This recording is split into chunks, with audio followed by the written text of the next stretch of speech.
Welcome in, everybody, to another episode of the Joe Schmo Sports Show. You're here with Clint, Dom, and Dre as usual. And today we have some incredible guests coming in the show, some very accomplished athletes, very pro athletes, former, because you haven't competed in a while. No, right? Last time I competed was October 2016 in China. And actually I haven't ridden in 15 months. Yeah, we'll talk about that too. So we have Mr. Josh Perry, former pro BMX athlete, and Miss Jackie Lauricella. Mm-hmm. I'm not butchering that. No, that was okay. That All right, was cool. So I want to start talking about the reason that you're not doing BMX anymore. Mm-hmm. Yeah. All right. So let's fast forward to 2010. All right. So there was an incident where you had like a hard crash, and you'd been having migraines, the whole nine thing. Then you went in for a doctor's appointment because of your crash, and then that turns into the rest of your life. So tell us a little bit. Yeah. The way you put that, I haven't heard of it like that before. Yeah, so 2009, won my first pro contest, invented a trick, won a Harley from winning that trick. Well, okay. Two months later, rode X Games. We need to get back to that at some point. Right. All right, anyway, continue. And then still competing third or fourth year on the Do Tour professionally now.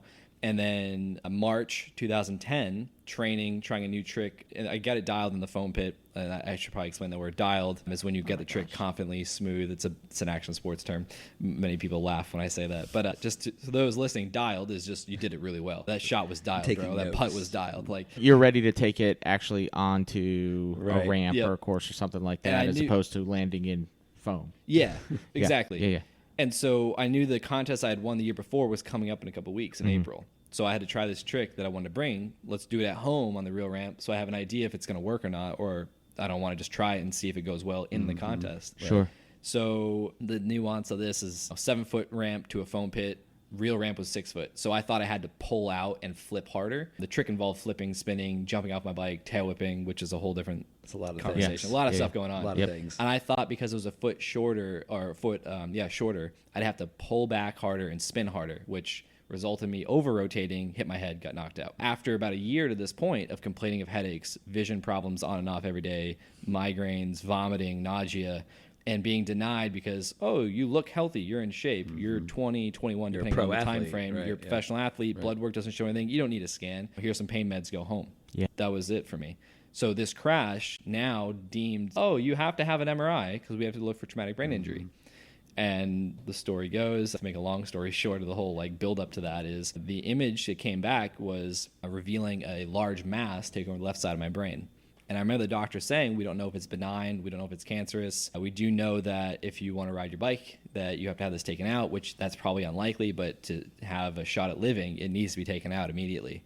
And that was like the start of the last 11 years of my transition, I'd say, from a human perspective, and then now into my career today. But you went back. 5 weeks later, I was back on my bike. I didn't know the skull only takes 4 weeks. Let's rewind. So they find a mass. Yep. Is it cancer? They don't know until they test it after surgery. They tested it after surgery. Yeah, and it was said cancer? to be benign. It was benign. Yeah. Okay. So they do a surgery to remove this lump from your brain. How does this impact you at that point? Because there's any number of things that can go wrong with the brain surgery. You're removing. There's 2 pages of risk factors I had to sign off on. at least. To be fair, he has one of the best neurosurgeons in the country, Dr. Alan Friedman out at Duke. Sure. Like, yeah. he's absolutely incredible. A 4-hour surgery turned into what, a 6-hour surgery? Yeah, 6.5. Isn't he the one that operated on Kennedy? Yeah. Oh, yeah. That's when I okay. did some Google research. Yeah, I was in Greenville at the time, so I was like, oh, an hour and a half away, there's like this superstar brain surgeon. Let's go there.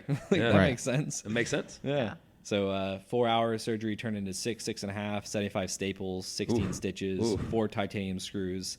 I wake up, like even after the meds wear off, I'm like, oh, I'm not in pain. This is cool. Yeah, by the way, you'll be back 4 weeks to get an MRI to make sure the skull fused back together. And I was like, oh, 4 weeks? I thought I was going to be out for a year. And they're like, no, if the scan shows it's fully healed, you can get back to You riding. can go back and crack your head again. That It's was fine. that was 5 weeks. But in a scenario like that, like one minor slip, right? You can be paralyzed. Yeah. In any number of things, Yeah. right? Blind. Yeah. There was I could wake up blind. I could become paralyzed. I could have had a stroke. I could have bled out on the table. I could have a shunt put in. Yep. And then 2 other pages worth of things that were less So severe. So the surgery then went flawless, or were there any kind of lasting complications for you? So 2 ways I look at complications. Sure. One, the surgery being an extra 2.5 hours long was because when they got in there, the tumor, it's called a meningioma. So it grows from a meninges layer of your skull, which thankfully I don't have. I just have that instead of the spinal cord tumors, which is the meninges layers goes down your spinal cord too. So I could have those, but I don't. So that was one of the things to understand. It was like pushing into my brain like 4 centimeters deep. It was 8 long and 4 wide as well. So when they got in there, it had wrapped around an artery in my optic nerve, which explained the vision problems on and off and all those types of things, emotional issues. So when they got in there, they were like, oh shit, this isn't going to be as easy as we thought. Brain surgery, whatever level of easy that is. Yeah, to yeah, them. yeah. Whatever that means. So yeah. then they had to take some more More time. complicated. Yeah. Right? And that went well, even though there was the artery and the optic nerve issue. Now, complications, the reason I said 2 ways that can be looked at is one, of all the risk factors I came out of, for 2 weeks, I couldn't get my right big toe to move. Oh my! Oh, Just okay. your right big toe. I remember doing physical therapy for a half hour a day, just looking at it and just talking to myself, come on, move. Like And just- Thurman. And Yeah, I was like about to Kill say Bill. wiggle. Exactly. And I wasn't yeah. mad about it. I was just like, of all things, I don't really know how useful to be able to like move my big toe was is. Beatrix but Kiddo. It's okay. It's important for balance and Yeah. coordination. Oh, imagine. Yeah. But I wasn't doing too much other than just laying in bed, walking around for Yeah. those first 2 weeks. But then it came back. Kinda And now, hobbling Now I around can at this I can fully move my big toe, so we're good. Okay. So The other complication, the other side of it, which is the more severe side, is because that optic nerve and that artery, they couldn't risk getting all the cells at a risk of hitting either one of them for various reasons. And so 2 years later, a routine MRI revealed 2 masses had shown back up, and Dr. Friedman said that's probably because of the complications, residual cell growth. So I did some Googling and found a form of gamma knife radio technology or gamma knife radiotherapy. It's like a more targeted form of radiation therapy, and saw Boston Tufts Medical Center. My family wanted me to be back for that, so I went to Boston. I went to Tufts Medical Center, and Dr. Julian Wu basically zapped them with gamma knife, and they shrunk for 4 years and stabilized still to this day. yeah. But Yep. the other complications that go even further is Dr. Wu was just recently saying that since I had that seizure about a month ago that revealed a large golf ball sized mass in my prefrontal lobe or my frontal lobe area, that regrowth, it actually popped up in 2017, very micro, probably he said like a blueberry size. Small. And the reason they probably missed that was because at the time it was microscopic. So when they were in there doing gamma knife, they just didn't see it. And so 5 years later, it popped up. And then for 2 years after we monitor it, no progression. And then all of a sudden, these last 2 years, something must have triggered it. Thankfully, I had that seizure a month ago. Thankfully, Jackie knew what to do, and that worked out. And then now I'm just looking at having another surgery sometime soon. So complications, it's hard for me to answer that because it's been 11 years. I was 21 when I went through that surgery. I'm alive. I outlived what I thought was possible with my dream, and then got to a level I never expected, and then walked away on my own terms, very capable, just because I don't think the risk is worth it. Yeah. It doesn't even matter if I was even making a little bit more money than I was. Like, it's not enough for me to go through that, and then to put people like Jackie and my mom and my dad through all that as well. All right. And I don't do it justice. I feel like I've been telling this story for 10 years. There's just so much to I tell. missed so many. I'm just now realizing I opened up more vulnerably than I thought I have been recently about emotional aspects of what I'm going through. And someone was like, oh, thank you for sharing that, because we always think of you as this emotional superhuman. And it's easy for me to be in this position and to not give it the credit I think it deserves, or I'm learning that it deserves from other people, because to me, that doesn't help me. And so when I talk about the original diagnosis, there's so much there I could speak about. I just tend to like overlook it to the next thing. Now I'm facing another brain surgery. He's a big Sure. picture kind of And guy. so it's okay. That doesn't help me being afraid, and I've gone through the fear of that. I've gone through the anxiety and the stress. But it's like, let's what do I do next? Let's talk about that, because there's a difference, I would imagine, going through it for the first time versus going through it again and going through it again. So, Oh, by the way, that brain surgery was the first surgery I ever had. Ooh, So that was an interesting crazy. fact. Yeah. yeah. that is a nice little tidbit. Well, yeah, going into that or discovering that, what was that like to hear? At getting the results of your MRI back, At like 21. there's And I was by we found a myself, mass too. on your It- brain. he was like sitting by himself in an urgent care Oh office. my gosh. And the doctor was like, Like so, just Josh. kind of came in, was like, so we So have if this. you Yeah. want to tell that full story of what I was going through, I thought I was driving to the urgent care office to get the report from the MRI I had 2 days prior from a concussion. Yeah. Yeah. In my mind, I'm like, worst case scenario, they're gonna tell me another 10 days off the bike. Yeah. Right. And He's I'm like, like annoyed pissed. by it. I'm, Yeah. I'm Oh. driving there. I'm in North Carolina. I moved there when I was 17 by myself. Family's still up north, and I'm living with roommates. And I don't really tell anyone. I'm just like, oh, they know I'm going to get a MRI report. So I walk in. I'm sitting there waiting for the doctor to come in. He's like, hey, Josh, how you doing? And I'm like, I'm good, man. Just a little sore, but I'm just like antsy. Like, what is it gonna be like 2 weeks? He's like, Back it off. Let's cool Right. down a little bit. Uh-oh. And he goes, your scan came back, and there's something abnormal with it. And I was like, oh shit. When I go through MRIs, I tend to fall asleep, and when I'm like drifting into sleep, I twitch. And I know if you move in an MRI, you thought have he to do it ruined his again. MRI. So I got Yeah. even more pissed. 'Cause I was like, shit, do we have to do this again? Another 45 minutes in that thing? And he's like, no. Came back clear. It's a good image, but there's something in your brain that shouldn't be there. And I literally laughed out loud. I was like, what do you mean there's something in my brain that shouldn't be there? Because I can't possibly put anything in there. Yeah. And he went on, I that's, can't that's possibly put Like, it, Yeah. and then and he jam goes a on to car say, in my ear. Or, yeah. And then so he follows it up with, at this time we don't know if it's benign or cancerous. When he said cancerous, my heart, Oh, yeah. like my stomach, my heart just dropped. It's like that feeling when you're on a roller coaster and then you hit that Yeah. that transition, like I just was like, what? And then he goes on to say, you'll probably never ride your bike again, or at least at the level you are. Oh. And if you want a shot at preserving your life, you need a surgery immediately. Ooh. So back to what I said earlier, I heard cancer, Yeah. never going to ride your bike Yep. again, you may die. Surgery. Yeah. And just everything just stopped. And the best way I can do this justice, unless you've ever taken psychedelics and had this experience, it's like you're out of body, like you're not there, but you're conscious that Yeah, you're no there, doubt. but you're just like zoomed out. And it's like Saving Private Ryan. Yep. There's like those scenes going on where everything's just silent, but this ringing and then the ear noise just like magnifies, and it's like all of a sudden the picture just gets clearer and clearer, and then you're just shot back into your body. At that moment, I ran out and I just went into my car, sat there, just like freaking out, started bawling my eyes out, and then I was like, I need to call my mom. Yeah. Called my mom.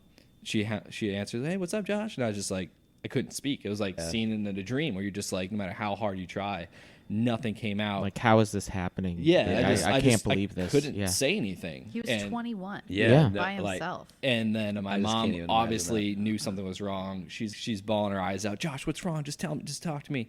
And I finally got it out, and that information was finally shared. and she was on the plane before you got off the phone. Yeah, Or in the car. just freaking out, trying to figure it out. Yeah, no But doubt. Brandon, one of my best friends, longest friend I've had, still in contact with, like still very involved in my life since I was like 15, 16. He and I were roommates. He was at work. He left work to come pick me up. And I remember him and I just driving around, just trying to figure out, like, why is this happening? He's like, dude, you can't, you like, this can't be it for you. You got so much left. And like, never seen Brandon show emotion. He's crying. Like, it's starting to get me now. And just going around, just what do I do with my things? What do I do with the money I have? How do I do this and that? And finally came to, and then just started collecting ourselves. And then just first thing reached out to a neurologist locally. He looked at the images. He was like, yeah, you need surgery. And then that's when I went and found Dr. Friedman online. And it was So like a week and a you half. went and found Dr. Friedman. Typically, how Yeah. that works is you go to your physician, and they make a recommendation to a specialist, and It's they funny you make say a that. I recommendation to another specialist. Didn't have a primary. You didn't have. Yeah. You're 21 years old. Did you even have health insurance? Right. Yes. Okay. Yeah. Okay. Because back then I was still on I had my own health insurance because I think it was around that time frame. The Affordable Care Act had that thing where you could get on your parents till 26. So yeah, I had health insurance regardless, which is what pissed me off because every time I went in over the course of that year asking for a scan, I'm paying for something, getting denied the service I need. And so I'm like, what am I paying for? So thankfully I had it. Yeah. But yeah. Yeah, Man, 'cause I know a lot of people that are young like that. They don't even have health insurance. Because I was thinking, okay, you've got the emotional aspect of it. You've got the physical aspect of it. You've got everybody around you both simultaneously being emotional as well and upset, but at the same time trying to support you as well as you can. You've got the realization that your career, that this dream that you have, you may never be able to accomplish that. And then you've also got the financial impact of both the potential of your career going away, as well as the massive the death and if you are able to survive the surgery, what does the rest of your life look like, quality of life wise? So none of that was going through my mind at first. At first, when I finally let all the information soak in, it was like, oh, I'm dead. That was the first thought I had, was like, didn't matter about malignant or benign. I just heard brain tumor. Yeah. Fuck, I'm gonna die. That was the first thing that went through my mind, and then it went to probably the first time you'd ever even thought about your mortality. Yeah, probably. Oh yeah, and I mean, you're a BMX biker. You're not thinking too much about your mortality because you're doing these dangerous ass tricks. And then as that kind of soaked in, then it was like, oh shit, I'm not gonna be able to ride. Like that's where my mind went after that. It was like once I accepted death, and then I was like, oh, I'm not gonna be able to ride anymore. And then that's when Brandon was like, dude, you can't like not ride. Yeah. Like no, like that's.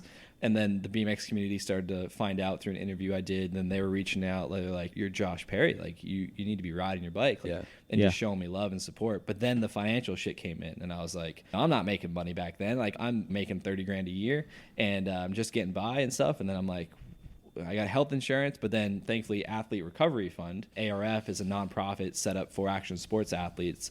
So they actually booked a flight for my mom, my stepmother, and my father, put them up in a hotel for the whole time, and helped me out with medical coverage that my insurance didn't cover, because brain surgery is pretty expensive. Met my deductible obviously right away. Especially at Duke. Yeah. We love ARF. And so they helped me out a lot, and that took away, I'd say, a good portion of the financial stress. But that's also what influenced my desire, what I'm working on now, to create the Perry Foundation, which is 100% of what we raise or will be raising is going to go towards granting people that are in the shoes I once was with any type of financial help, whether it's rent, it's food. I have ideas to get sponsors involved, to give like gift cards for groceries, like anything they need that could possibly take the burden off them financially. Sure. Because that stress aspect could change the trajectory of their outcome, their quality of life, and it could do so much. And that's kind of what I learned from that experience. But none of that was like the first thing that came to mind. It was just like, oh, I'm dead. Oh,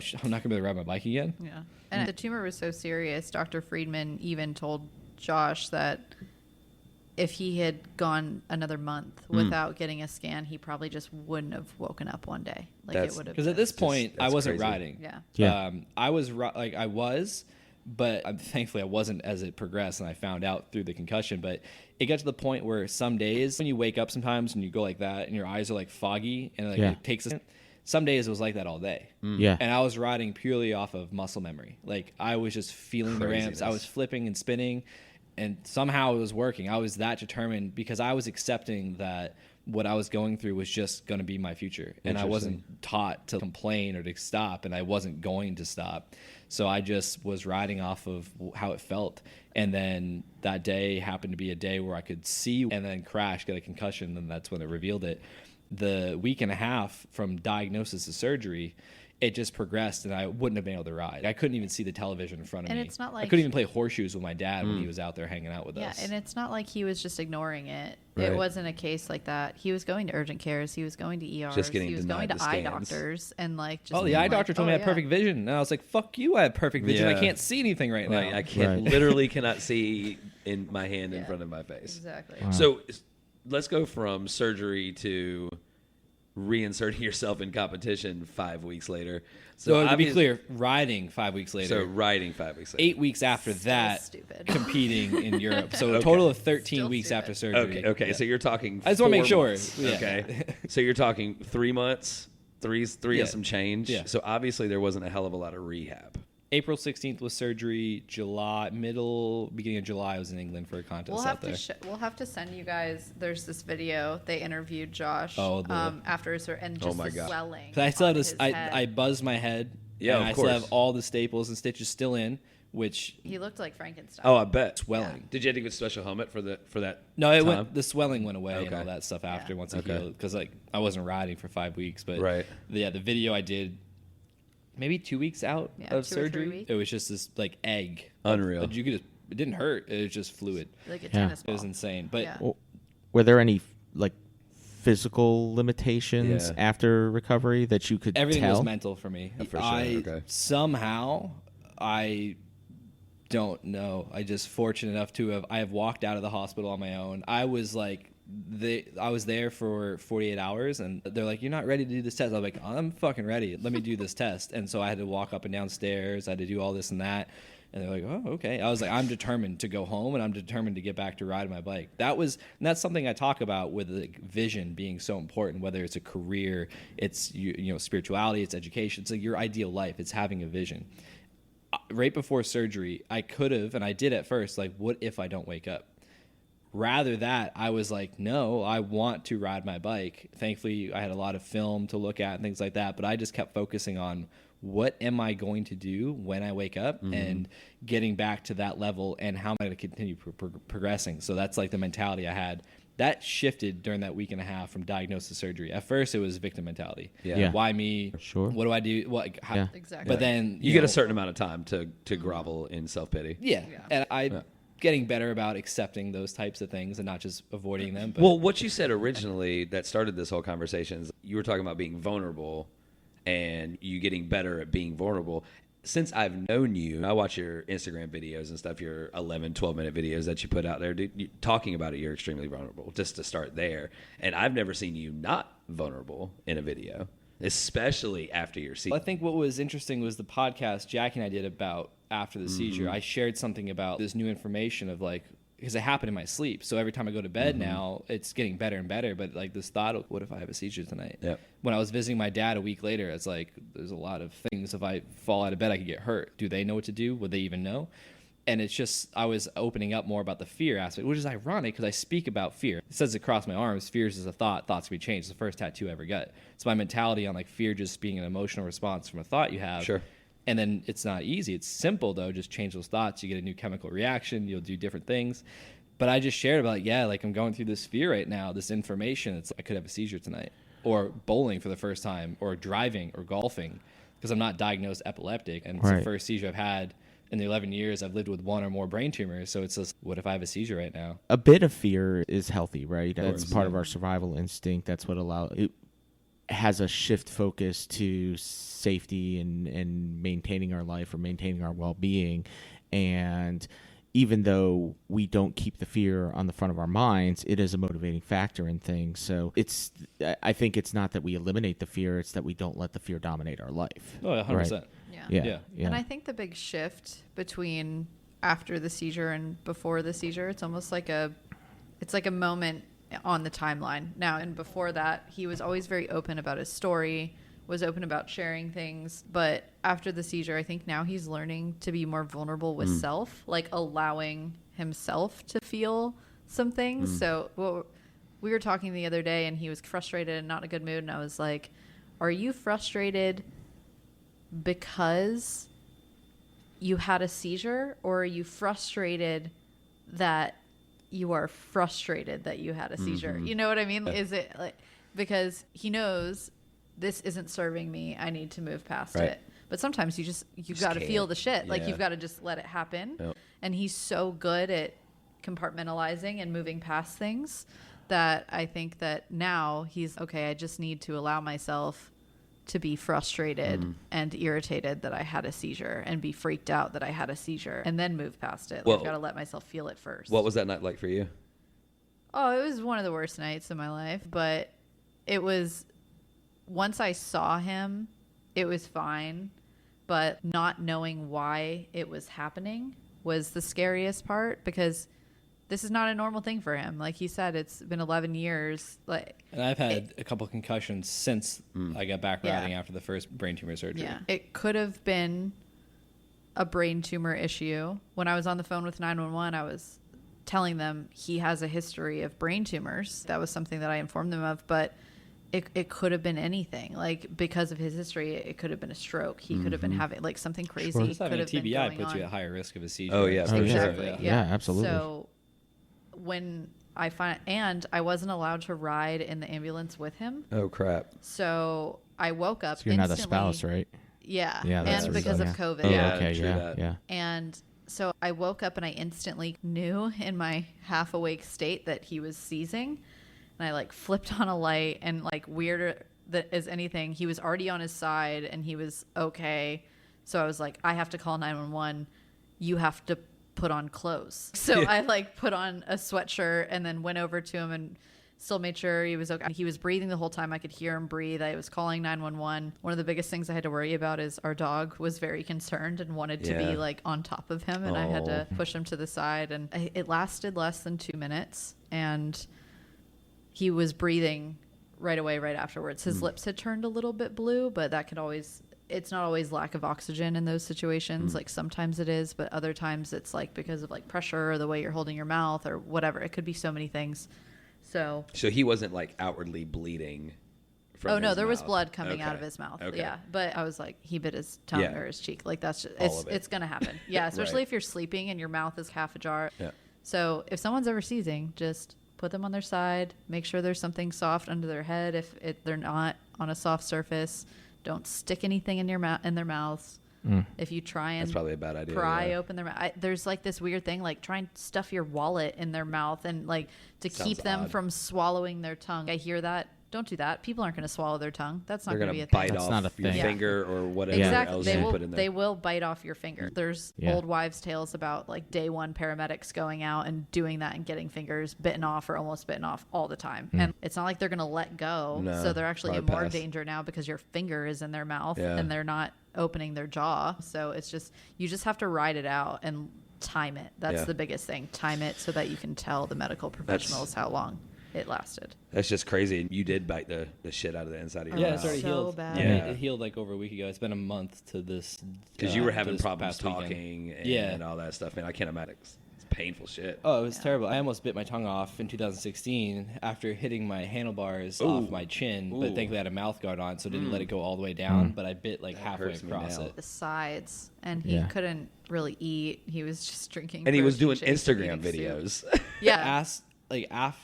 As it started to heal or like just take a couple days to kick in, then I couldn't speak so well, and then it started to hurt. Yeah. And so I was just like drinking coffee, drinking protein shakes, eating pho, like Yeah. anything that was like soft or like liquid.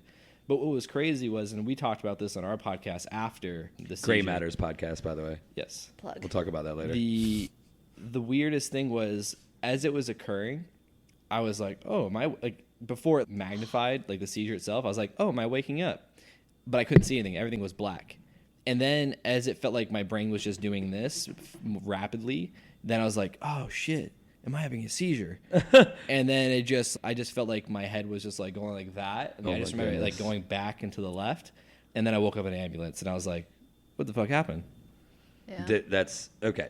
We don't have a ton of time Right. left because I There's know so you much guys to have a cram hard in. stop. But what I want to do is get into where your mindset was following your initial surgery and how that transitioned your career goals. You had this singular focus on writing initially. Okay. How did that transition into what you're doing today with your coaching and nutrition work and motivation? How does that come to place, and what are you really focusing on now, and what is the importance of it? So to answer the last part Yeah. first, focus on purpose and being intentional about my purpose in the world. The way it started was after the surgery, it became like this auditing game for me. Like, how can I be better? Which always was there, but now as an athlete, but now on a much more significant level, I'd say. So the word optimize is like one of my favorite things to talk about. But being an athlete, it was like, how can I get better? Let's watch this video. I'm gonna try this trick 1,000 times. Gonna have clips of it. What could I do better? What, maybe it's just a timing. Maybe I wait longer or this or that. And then it transitioned after the surgery to how can I improve my health with my nutrition. And then after blowing out my knee in 2013, which is ultimately what led Jackie and I together, because I rode on it for 2 years, torn ACL and all that, which just made it worse. They're not super important in BMX, to be fair. Yeah. Yeah, super important. Oh, by the way, Dom, before you continue, Jackie gave us a clearance for another 30 minutes or so. Okay. From now. Yeah. Okay. So with this audit aspect of like, how can I eat better to feel better, to prevent disease or anything else, then the knee is like, all right, let me get in the gym. I'm a professional athlete, but people don't think of themselves as a professional athlete back then in BMX. Right. So you had Dave Mira, the top of the top dudes, but for the most part, it wasn't like that. So it was like, oh, maybe I should get my legs strong. Maybe I should do some other things. So a couple of friends of mine, one was a personal trainer, and then another BMX rider, Rob Darden, that I've looked up to since I was a kid. He got into CrossFit 2009 after breaking his wrist and things like that. So I was like, all right, I got some influences. So now we got the physical part. And then the next, I'd say from 2013. Because you discussed earlier, your first X Games, going into that, drinking, partying, being hungover. Now you're going into it and approaching it as, okay, I'm an athlete and I need to train in other ways other than just practicing riding my bike. The athlete part you just spoke to came second after the surgery, because the first, I'd say, influence or inspiration for auditing how can I be a better human being was, I don't want this brain tumor to come back. Yes. So it started with, what can I eat less of or eat more of, or not at all, one or the other. And then the injury with the knee, 2013, was like, oh, maybe I should be an athlete and get into the gym, which I dabbled with a little bit here and there, mostly because I had a rehab purposes. And then 2015, I tweaked my knee doing a 3-month tour really bad, put my foot out the same way with a brace. It rocked it, it swelled up, and then was like, all right, I need to get onto this. And then after that trip is when I came back. They had hired 2 athletic trainers at the action sports facility. That's when Jackie and I met. But how all that transitioned to what I do today with speaking and coaching and writing, of all things, being a high school dropout, never liking to read or write. Now I wrote a book and things like that. Yeah. I love writing. Like, anything on my social media is something I'm actively trying to tell myself, or worked with a client, or it's like a learning. I just had this epiphany and I want to share it. So going back to your last question I answered first, being intentional about my purpose in life, it started with me auditing myself, how I'm showing up, how can I better myself? And then the mindset portion came last. Now I use the mindset portion first when I'm working with people, because it's everything. But for me, my mindset was already solidified. It was like, from the way my family raised me, work hard for what you want and you can have it. And then BMX showing me that. And then now going through this brain tumor surgery and rehab, it was like I was just determined to do whatever I could. And then I had to learn about emotional and mental baggage and limiting beliefs and all that shit later. But the mindset piece came last for me. And it started with nutrition and then went, physical fitness and then mindset.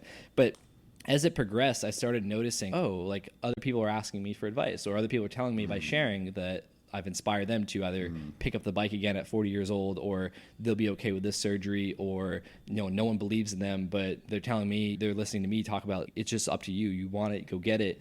And I'm becoming like a virtual mentor to certain people, which is funny because I started with all these virtual mentors, as I referred to them. Some of them, like Dave Muir, I had posters on became friends with, became training partners with, competitors with. So as these things just started falling into line and people started noticing what I was saying, and that's just still an interesting thing that people want to hear what I have to say, that we're asking for advice. It got to the point where the third diagnosis I received, 2017, where I was full on ready to compete again. 2016 was probably my best year competing. Even though I missed 1 out of 5 points a contest, I still placed 10th overall in the world standings. And I was so like right out of ACL. Yeah, 2 months back on my bike, and I hung with everyone. And if I had hit that first event that I missed because of recovery, I think I would have done even better points wise. Sure. But as all these things started to evolve, Don't throw that. You were the evil one that Right. kept him away. it was basically that Yeah. that made that I waited too long to have the surgery, which it worked out because we met. Had I got it done earlier, I don't know if that Everything happens for a reason. Yeah, exactly. So 2017, February, I'm doing this ESPN article about my story up to this point, getting ready to compete 2017. I get this third diagnosis that now the 2 tumors that came back after surgery that we zapped with Gamma Knife, they're still stable after shrinking, but now there's 2 other ones on the opposite side of the brain. And so I'm like, all right, cool. What do I do with this to help myself and help others? It didn't faze him at all. He sent it to me in a text. They actually have this text text screenshot from the dude in the interview with ESPN. He opens up with it. He's like, yeah, just got this call from Josh. He's like, yes, I guess there's more brain tumors and whatever. However I presented it. I guess there's more brain tumors. Yeah. But I've been learning about Unreal. marketing at this point too, and I'm like, I went through it once. I went through it twice, a little bit less. This time, there's no point to get upset. There's no point to be down and like, You know that. yeah, Right. and they're Yeah. telling me now that we're just going to monitor them for 6 months and a year, maybe use gamma knife if need be, but we're going to monitor them. So I don't even have to and I only know because of the MRI. I feel fine. I'm Sure. actually better than I ever have felt mentally and physically, and it's showing. And then my main sponsor, they got bought out by this large corporation. Well, actually, wait. Before that, my bike sponsor dropped me mid During ACL rehab. for whatever bullshit reasons we don't need to talk about. Yeah. That drove me harder. And then I found this partner I'd been working with for 5 years at the time, nutrition sponsor, and they were going to give me a travel budget. That's how I competed that year, 2016. So bike sponsor drops me halfway through rehab or recovery for ACL. I have my best year competing. This sponsor thankfully paid my way. The nutrition sponsor paid my way. We're talking about salary the next year, same travel budget, everything. February, third diagnosis, 4 brain tumors now. March, April, no word from this sponsor about a paycheck or travel budget. First events in May. Find out at the middle of end of April. Yeah, so we just sold to, I'm not going to name the corporation, but we have no team budget anymore, no athlete budget. Wow. We're going to go this route. Wow. And I was just like, I could have been told this 2 months ago Yeah. and possibly found another sponsor or done like a GoFundMe or something. Yeah. And I was like, all right, it's just not meant to be to compete. I created this purpose and this meaning of this third diagnosis and everything I'd gone through at that point, 7 years, to help other people. And I'd already gone through a health coaching certification program in 2014. I hadn't done anything with it, but I was like, there's something here. And I spent the next year and a half up until the end of 2018 emptying my savings, going to these events, learning, just doing whatever I could to figure out what that was. And then I think at the start of 2018, I got invited to perform at a corporate event in San Diego for this mortgage company. And then the EVP interviewed me. 45 minutes, talked about nutrition, mindset, fitness, all these things. He's, you coach. In my mind, I was like, no, I don't coach yet. But 3 years ago, I got certified to. So I told him, yeah, I coach. Yeah. He's like, cool, you're going to coach me and 4 other of my executives up to this event for 3 months. Whoa. Got them all great results. He gave me a $12,000 booth that they covered, and then happened to be next to one of my closest friends now, who is their like leadership executive coach. And then that's what kicked off my coaching career. And then I still rode the same level, same mentality, train, go to the park, train, coach a little bit on the side, study. And then January of 2020, I decided, because of this identity shift, I'm doing this. It's still trapping me here. I'm like insecure about this, imposter syndrome. I was like, let's just cut it off. Last time I rode my bike at that was the UNC men and women's basketball halftime show. And that was after we did the Panthers halftime show in December. So I was like, oh, that's a cool spot to leave it at. He did do Duke's halftime show too. Yeah, The that was year back when before. I had to Zion go was to- I still was like, playing. Football or Yeah. basketball? Basketball. Oh, okay, Yeah. that's cool. We, there was more people there than the football games. Yeah. And, What year did you do the Panthers show? 2019, December 2019. But the Duke men's basketball halftime show was ended 2018? I feel like it was in 2019. Or whenever Zion and Ryan Barrett was still playing with them, they gave us seats right behind the bench after the Nice. halftime. And It's a good time down there. but yeah, essentially it was these different events that just kept building this belief in myself to do something more than ride my bike. Because at this point, Yeah. there's no coverage really. X Games is a joke. Like, it's just a show. The pay is just not even. It's just ridiculous What to the be winners get at paid, this, the this purse level. is I'm struggling terrible. now. I have this feeling that I'm like meant to do something more. No one cares if I ride or not. They're actually just excited that I'm doing something I want with all the circumstances I have to give up, and I don't represent that. So I was like, what can I do with this? I never thought coaching executives would be a thing. Like I still had this lingering mentality that success meant money, and I'm like, I don't have much money. These guys are 7-8 figure earners, and they're asking me to help. And that's why I decided to stop riding, because I was just dipping my toes in BMX and that identity. So then it got to the point where I was like, I need to stop. Pandemic hit 2 months later, so it worked out really well for me. But I was like, let me just give it a year. I've never taken off more than 4 months, which was ACL surgery, to just not touch my bike. Who am I without the bike? I went through some shit. And then pandemic hit. I went through some deeper shit. And then coming out of the pandemic, I wrote 100,000 words for my rough draft of my book, which will have to be edited down, which I'm in that process now. But it just, back to your main question, it went from me wanting to do something that was self-serving, built off of anger and spite from a very different childhood, and to prove people wrong, to now having this sense of love and gratitude to be alive, and what can I do with that fuel, to the third diagnosis showing me there's something larger here than just BMX. And that's what put me into speaking, which I took the backwards route. I started speaking before the book. Normally you do the book and then speaking, but I was getting asked to go around the world to speak, to get paid to do it. I was like, all right, obviously I can talk. I got a lot to say. Yeah, and then it just started developing and building and progressing. And then I was like, let me take a year off. It's been 15 months now, I'd say 16 months. And I have no desire to ride I want to. Let me rephrase that. We've been watching a lot of BMX lately. I love it's one of those things that you can't watch Taekwondo videos. I love it. The feeling I get from it. And I've had to do a lot of inner work about that feeling. What does that mean to me? Oh, I can get it from other ways. It's like flesh in a 3-wood. And that's where bowling came in. I was like, I can take this energy, this drive to train and compete, and I can put it into bowling. There's no risk really. And I sprained my finger the other day, so that's there is risk, Josh. Wow. There is but at least in my There it brain. There's no risk for the most part. And you can play it till you're 100 years old. And I got plenty of time. Yeah. So it just, all these things started to form in their respected path for me to now I'm all in on speaking, on coaching and writing. And I'm bowling for fun, but some competitiveness there for sure. Hobby, just imagine if you would have said no to that executive, or no, but if my insecurities came out, was like, no, I don't do that. Yeah, I don't know. I have no idea what I'm doing today. Just one tiny word in one. And I met Isaac, one of my best friends, who shared. He's been amazing. So much wisdom with me, who helped me understand this path I'm on, because his story of being off self on purpose really built into 2017, 18, right when I met him, and I was like, oh, I was so on self before, which is fine. We need to be on self. We need to be selfish, do our own thing that we want. But then there comes a point which I had a lot of what I call wake-up calls that made it very clear that I'm meant to do something more than just be self-serving, which is, there's no right or wrong there. I want to make sure that's clear. But everything I was going through, I'm like, there's a higher purpose for me than just to ride my bike until I'm 40. If you would have never been self-serving in any aspect, you would have never gotten to the point you are now. Exactly. So it's all perspective. Yeah, absolutely. And, we're humans, so we make meaning out of everything. I do want to add a disclaimer that Josh Perry does not have hobbies. And he did obsessions. tell me Golf's a when hobby. he just started. Okay, golf is a hobby, but For he told now. me when he first started bowling, he was like, yeah, maybe I'll try and go pro. And I was like, great, this is my life now. This is your life.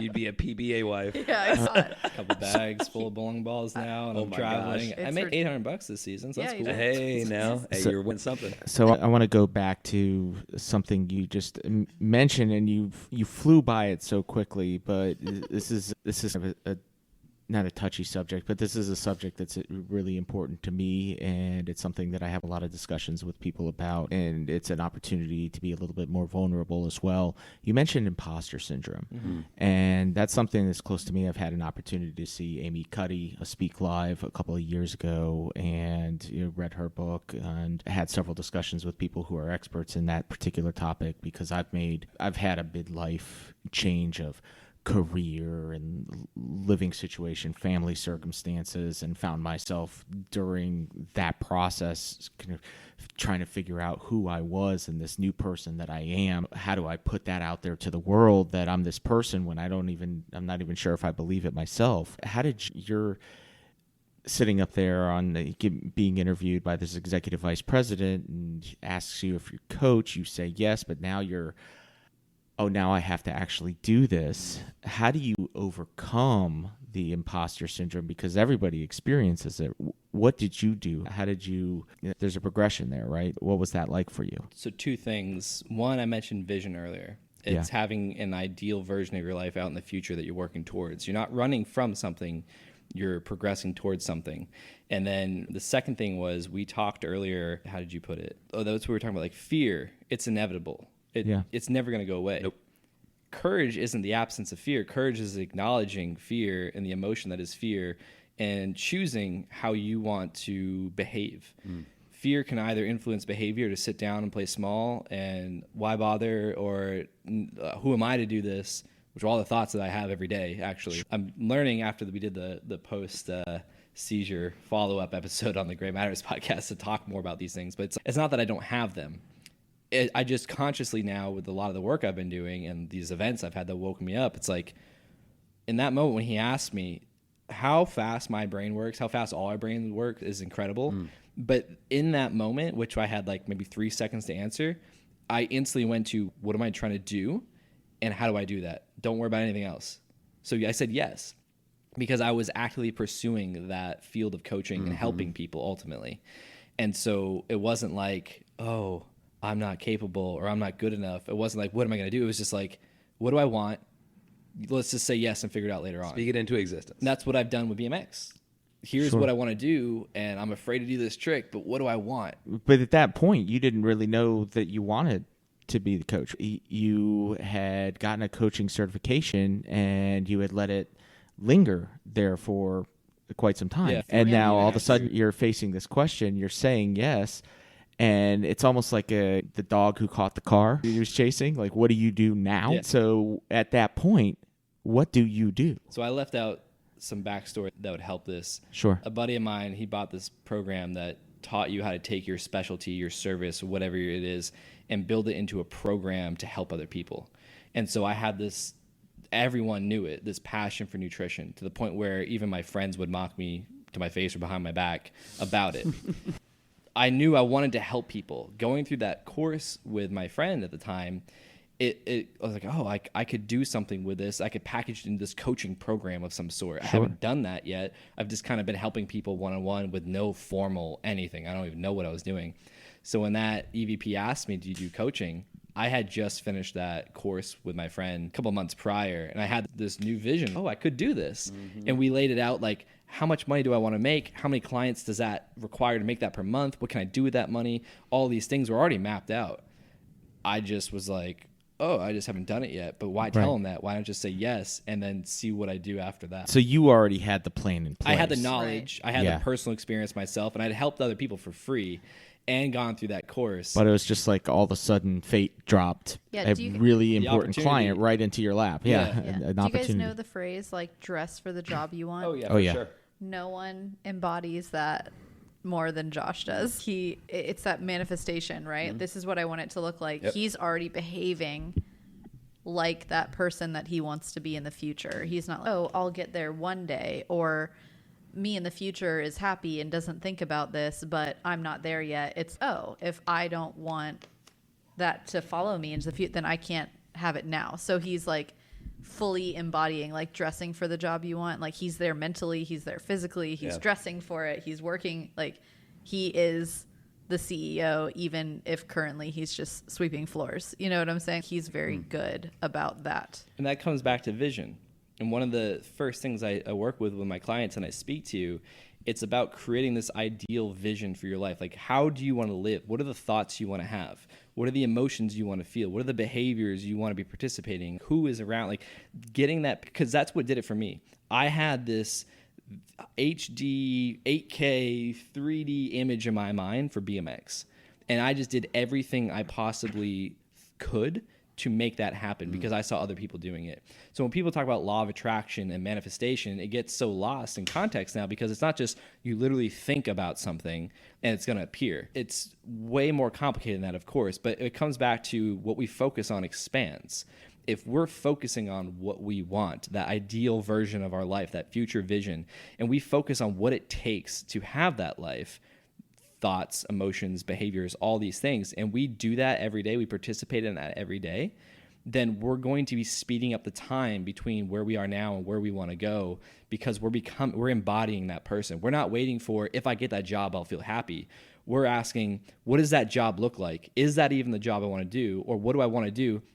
How will that make me feel? Can I think something to feel that now? And how can I embody this every day, which is golfing, bowling, just my relationships, having conversations. Like, this is a part of my ideal life. Like, I want to be able to take a Monday to go talk with some cool people for 3 hours and then go golf or go bowling or do whatever. But it's not waiting for X is going to equal Y. It's actually Y is going to create X. So back to the opportunity, the EVP, And what Jackie was saying, I was embodying this. I was thinking about it. I was doing whatever I could. And then, this opportunity falls in my lap. But because I was focusing on that so much that my body was led there from my unconscious mind. And then this opportunity that came to me, which I could have said no, because I wasn't performing anymore. I was done competing. I was done performing. I was just riding because I loved it. Probably at a level I didn't need to be, but I wanted to because I was capable and I loved it. If I had said no to her, which the background of that was the company's theme that year was no limits. So they wanted a person, an athlete that fit that theme. And you fit that theme. She was like, "Oh, I'll ask Josh." I got a guy. And then I was like, "Oh," like at first I was gonna say no. When she called me, I was like, I already knew. I was like, I'm not gonna do anything. And then she explained it, and I was like, oh, a corporate event in San Diego in the Hilton. We're on stage, like we're gonna build these ramps, and her shows are fun. They're choreographed with rollerbladers, scooters, dancers, like all these. Like there's a lot going on. It's a fun thing. And I was like, I'll do that. That's a pretty good paycheck. That's a fun opportunity. And then the interview came after that. Yep. And then I was just like, so That's awesome. that's one. I think one of the going back to what I've learned from a child, and what Jimmy and I talked about. You'll probably talk a lot with Jimmy about this. It's like focusing on what you want and holding yourself to a standard that is perfection. That it's obviously not a real thing, but because it lifts you up to perform at that level, you're going to have those opportunities, especially when your focus is there. That's something people don't understand. I would say on a large level, it's not like everything you want isn't in front of you. You're focused so much on what you don't want that you miss that opportunity in front of you. Had I been focused on what I don't have at that moment, I would have told Jill no, and I would have told the EVP no. Yeah. Or one of the two. But I didn't. I was focused on something. And I think if people could just take that and just think about, what are you focusing on every day?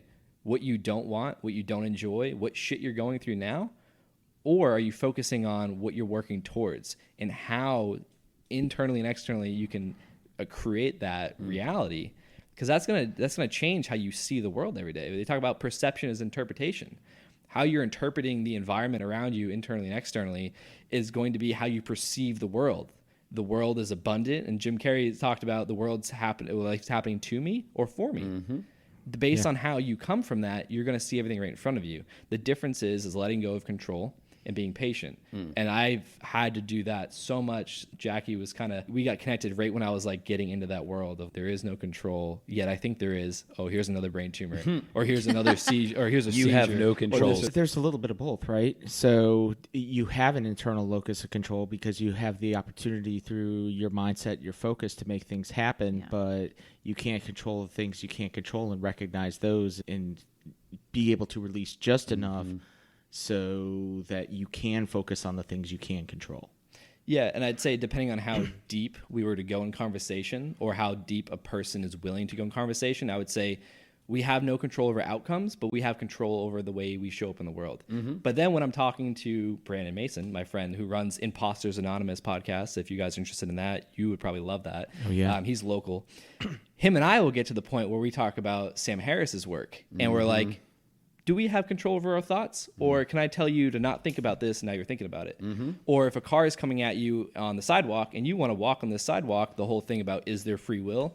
If you wanted to be on this sidewalk and all of a sudden this car is coming at you, you have to make a choice. Am I just going to get hit or am I going to move? Did you want to move or did that person influence? Same thing with like how you're thinking, you're feeling.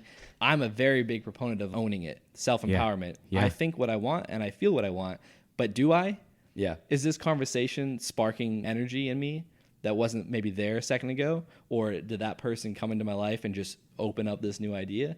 So it depends on the level of how deep we're going to go, because I welcome everything being challenged, which was a part of me letting go of control. Sure. I can't be married to my ideas, my methodologies. And I've even done that with nutrition. I was so dogmatic until I learned more information. And I was like, oh, what I thought was actually on track, but maybe not, and completely wrong.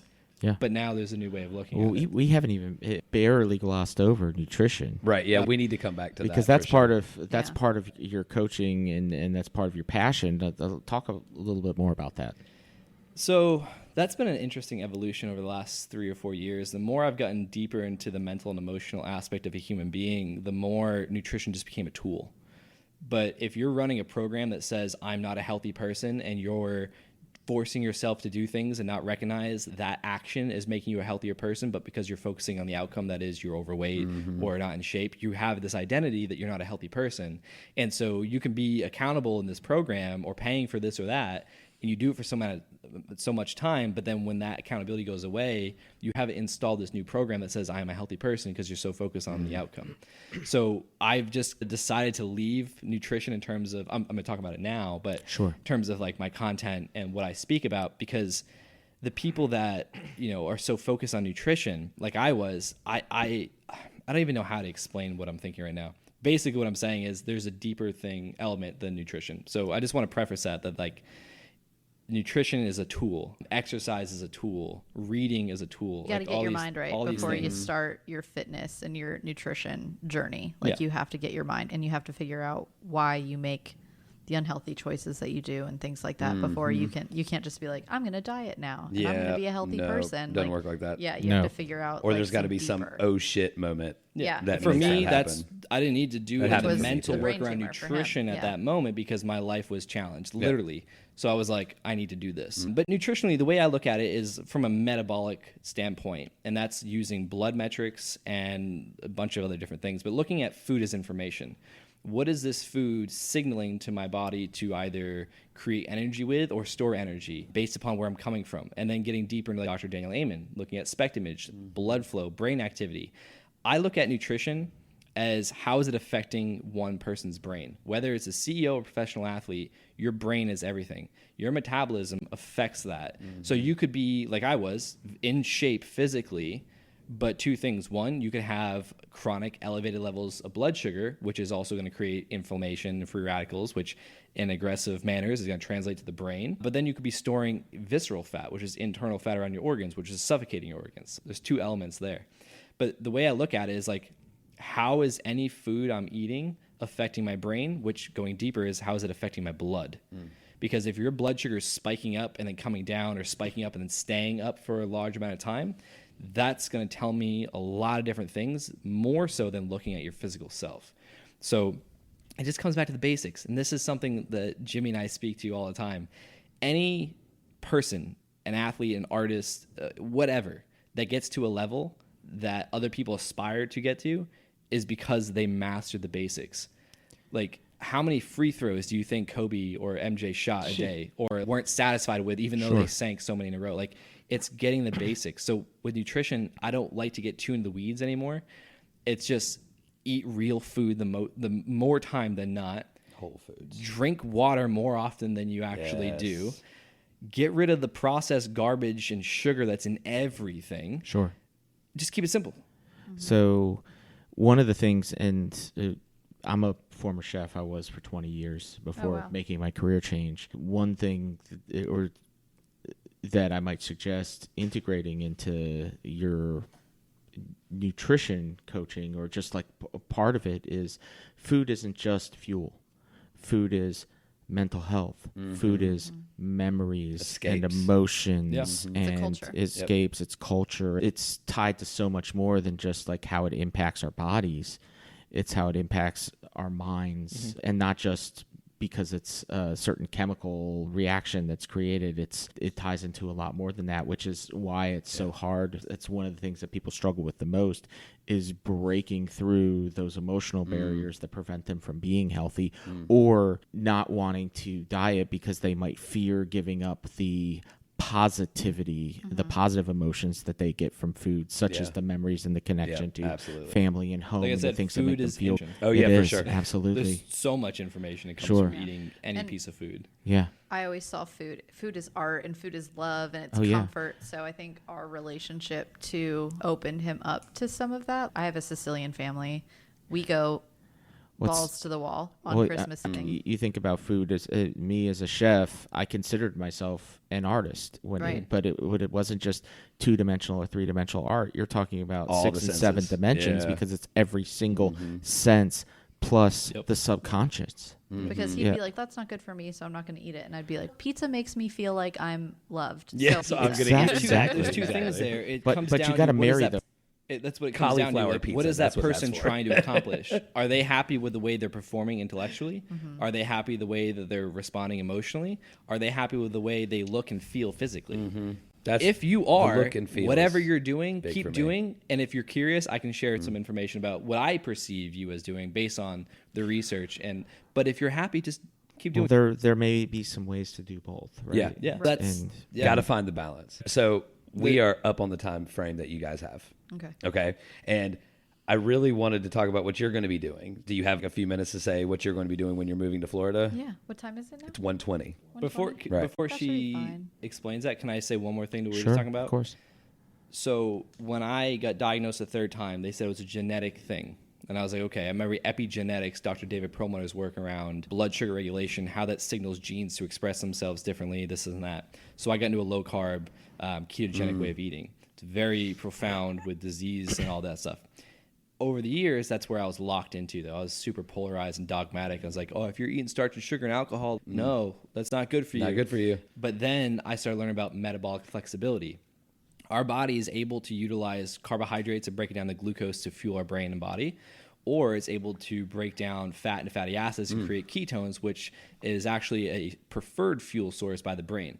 You're able to create metabolic flexibility through discipline and time for your body to consume carbohydrates and fat and utilize them appropriately for fuel or supplement, which was I just been drinking, exogenous ketones. So you can get the best of both worlds, but it depends on the context of that individual, what they're experiencing as a human being, what they're maybe worried about. Jackie went through some stuff with her dad having a heart attack recently, and then, oh, am I at high risk for that? Is that run my family? Because that's one of the biggest misconceptions is like X, Y, and Z runs my family. No, habits and behaviors run in your family, and thoughts and emotional ties like food equals love. I actually have done a lot of work with my clients around this food with a nostalgic approach to it, meaning love. And then we go through a bunch of different sessions. They figure out, oh, like I don't have to use food as love. I can use this time with my family or my own gratitude to be alive and healthy as love or whatever it is. So to your point, I fully agree. And it takes more context. And this is why I don't like talking about nutrition so much anymore, unless there's a very specific question with context that we can dive into. Sure. Because there's just like you basically open up an infinite amount of variables to a conversation that any which one person's going to agree and disagree with, but it doesn't matter to them because it matters about the person who's interested in that topic. And that's just kind of how my look at nutrition has changed to where if I share some stuff now, the keto police would be like, oh, you're not keto anymore, bro. And it's like, I never was. I'm a human being. My name's Josh. Like, Yeah. I'm doing what I think is best for me, and I'm sharing, and I've learned enough to help someone else. And you're trying to help people where be the they're best trying to version go. of themselves. Right. Right? I'm not going to tell everyone to do what I've done because that requires having concussions and brain tumors and surgeries and all that, and then doing it's whatever you ideally want to do. Once the baggage is removed, that limits us to say what we actually want. Sure. And that's big, the baggage piece, because there's a difference from being like, oh, pizza makes me really happy. Like I love pizza. Yeah, That's that- probably my favorite food. yeah, that's our But I our, don't like, eat it happy every day. place. Cheat Yeah. day. But yeah, there's a difference between that and going, oh, I'm sad or I'm stressed. I want to eat pizza so that I feel that. Because it brings us back to those exactly. memories. That's Those where childhood it's, memories where we that's where felt the baggage comforted. comes in, and that's where the bad habits. There's a difference Interesting way to between put that. having it occasionally and it making you feel good because you get taken back to a place versus having to go back to that place because you're not accepting Yeah.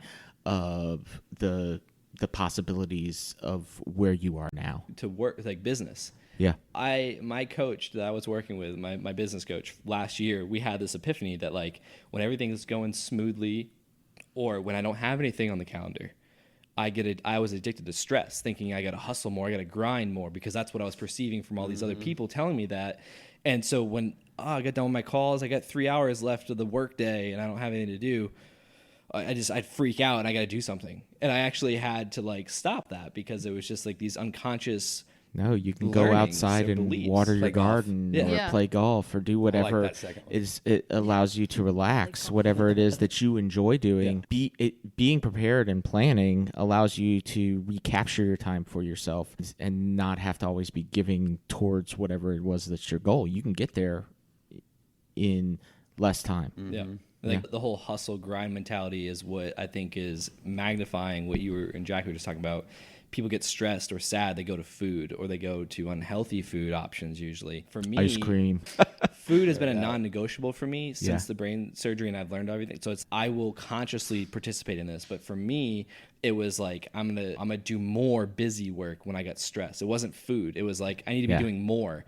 And I learned that more specifically wasn't productive.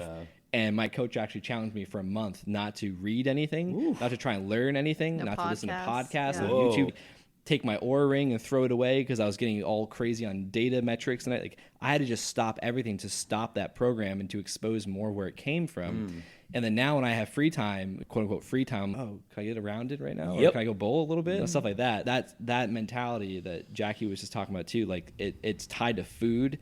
It's tied to sex, it's tied to porn, it's tied to gambling, it's tied to alcohol, it's tied to all these things, but it just manifests differently in everyone. But it's to get clear of understanding your programs and then getting clear on what you want instead. It's that finals week syndrome that people, so it's a classic thing. It's finals week, it's college, it's senior year, like you're studying.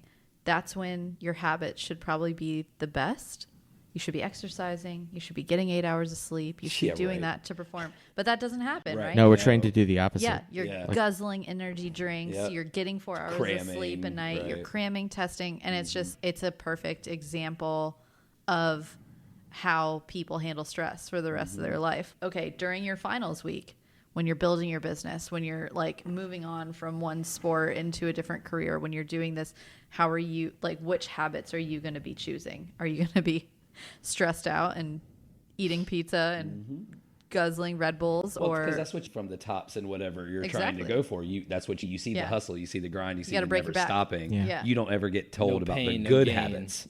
Right. Exactly. Nobody ever says anything about the good habits. Gary Vee is not like, hey, I exercise all the time, I get 8 hours of sleep, I delegate. He's just, no, I was fucking working. He has been more open. He's been more about it, but at first it was just like, we're here 24/7. I think because so many people misconceived his message, but he's always been like 8 hours of sleep. Exactly. And then I got older and I was like, I'm not going to wait till my birthday next year. I'm going to start now with getting a trainer and nutrition. And all That's what I always love about Tim Ferriss. He's all about that life. It's absolutely. like, hey, actually, it would be beneficial to my mental health to spend some time with my family. I don't need to be at work all the time. Mental health is something I've been working on for the last few years. So I get it. Speaking of back into transitions, what is it that you're transitioning into, Jackie?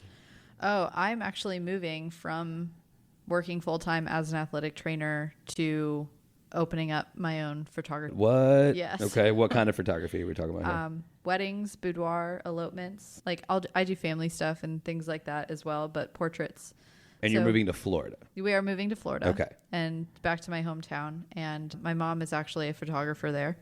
And we're going to go into business together. Is this going to be only local stuff that you're doing? Or are you willing to travel? Oh, no. I'm going to be traveling everywhere. Okay. So honestly, I'm actually coming back in September for a wedding out in Boone that I'm shooting. And I've learned a lot, like being with Josh and doing that and creating the life that you want. And I went through so much in the last year just trying to figure out what it is I wanted to do. I work at Durham Academy now, and it's a great place and it's wonderful.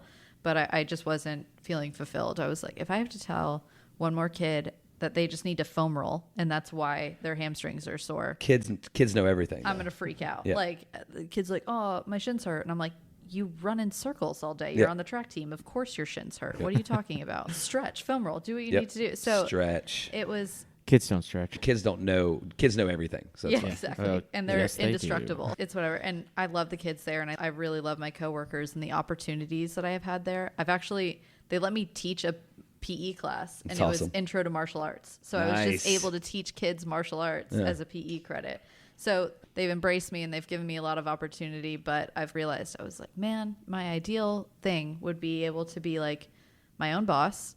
So I went through that whole thing. Do I want to open up my own facility? Do I want to have an exercise facility or a athletic training facility? And I'm like, the day-to-day did not sound appealing to me. The management of that, the finances that it takes, whatever. But I did photography to put myself through school, and it was always a hobby of mine. So I started leaning more into that during the pandemic, and I was actually able to really supplement some of my income in the last couple of years and help myself out a lot. And especially I didn't get furloughed or anything during the pandemic, which is super fortunate, but I was able to pay for some like mental health coaching and things like that throughout the pandemic with money that I made from photography. So that was really awesome. And now I'm going to be traveling to do sports and events I love. So I'll work Taekwondo, I'll work BMX, I'll work judo, I'll work jiu-jitsu, and I'll get to travel to do that while my main income is coming from being creative and meeting people and networking and being free to create and do that. Because photography to me is not, I'm not just showing up at weddings and doing this.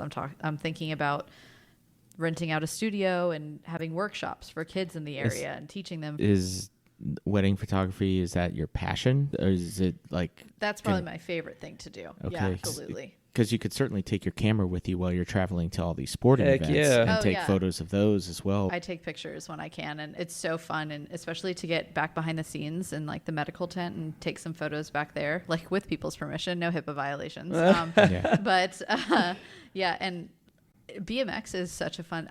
People are like, "What's the hardest thing that you've ever had to photograph?" And I was like, "Infants and BMX." And Infants, like, for sure, I could see that. yeah, no, they're on a whole schedule. Sports I can't action deal with. photography Mm-hmm. is And crazy they're in and of picky. itself. So Yeah. it's like you get this amazing shot and they're up in the air and sky and everything's behind them and they're doing something really cool and they're like, not enough of the ramp is in that shot. You can't tell how high I actually am.